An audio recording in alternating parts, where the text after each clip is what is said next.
think it's good to stop and remind ourselves as well that going on in the Dáil here tonight is a debate about emotion. It's about something that we've all been fighting for a very long time, and we really wouldn't have the opportunity to have this debate or this vote without the technical group and the independents and Sinn Féin, who have all supported the motion, and in particular the technical group TDs who have brought this motion to the Dáil. I'm going to call on another one of them now to speak for a few minutes. Ladies and gentlemen, Mattie McGrath. Well, good. Friends, I'm delighted to be able to address you here this evening. And at the Dáil Shees, while I'm recording this goal, Dina, Ballyhea Says No. I want to salute the Ballyhea Says No people, because for 143 weeks or more, they've gone out in hail and snow and everything else, and continued when other people have started to run up halfway the hill and run down again. We must all keep climbing that mountain, and that mountain is the European monsters and the people that we're beholding to now, who, and I said something at the press conference, and some of you lads in Ballyhea thought it was interesting. I've been saying it for a number of years. I voted for the bank guarantee on that fateful night. Unfortunately, I was lied to by the banks, and true, God rest them, Minister Linehan and his officials. I was lied to, but I was caught once, seriously, and I won't be caught a second time. We did have the so-called bailout.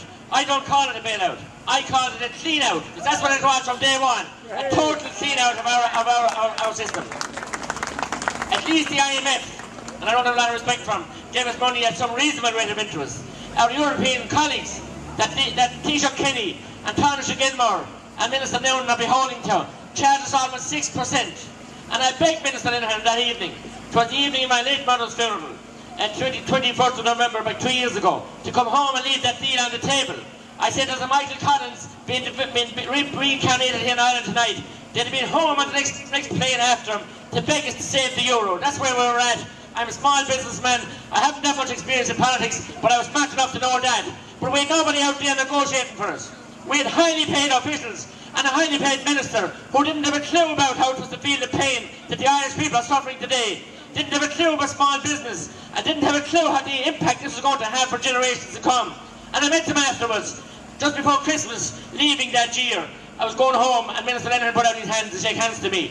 And he said to me, Mattie, we'll be friends then, and we won't fall out over it. I said, no, Brian, we won't. But could you ever tell me who was with you on that fateful night? And he said, Paddy Honan here, and named two other officials. I don't remember the names. And I shook my head, and I said this. I said, the difference between you, Minister Linehan, and many, many other people is, you never bought or sold as much as a pig at a mart. And I said that to him. And I was asked what a piglet, I was asked what a bonnet.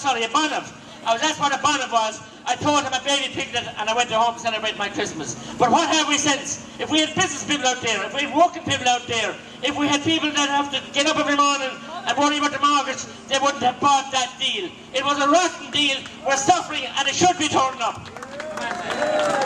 And I salute Deputy Collins, who took the case to the High Court regarding the prom notes. And we saw yesterday the appalling vista that we have, that the Minister can do what he likes and give what more he likes to the banks. We saw the emergency legislation for Anglo again.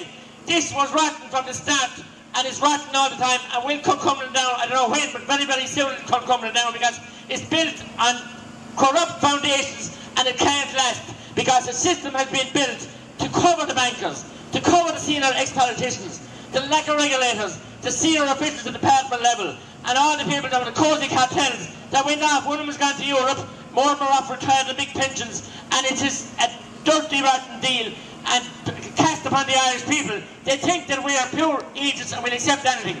But you have written up here the spectacle of defiance, which I call you, but I call you the effigy of defiance. But I call those pictures that are up there pure traitors to the country.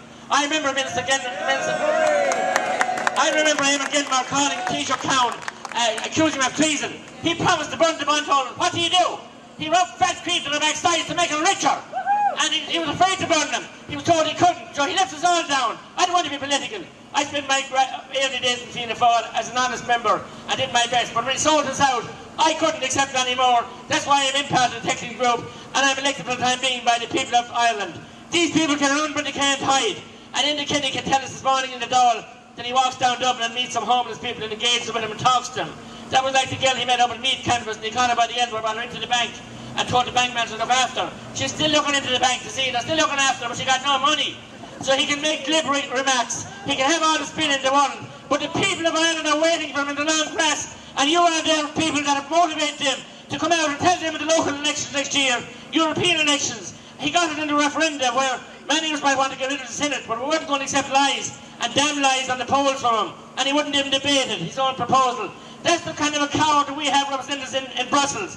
When Angela says how high, he says how high. We're tired of him doing that, embarrassing us here as the people in Ireland, and I salute you, and I will stand with you as far as I can in making sure that justice will be done, and we will take off these shackles, because half that money should never be paid back. I would say half, but maybe 50% of it was borrowed legitimately. European regulators abandoned their rights and roles as well, left them shoveling money here. And to make it worse of all, I found out when we went to Troika, we did several times, that the vast majority of bondholders had insurance policies, and why wouldn't they have?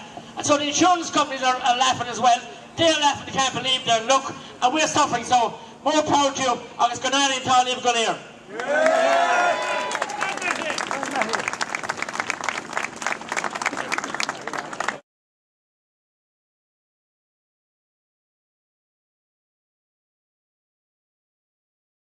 Marcus Howard, test 1, 2, 3.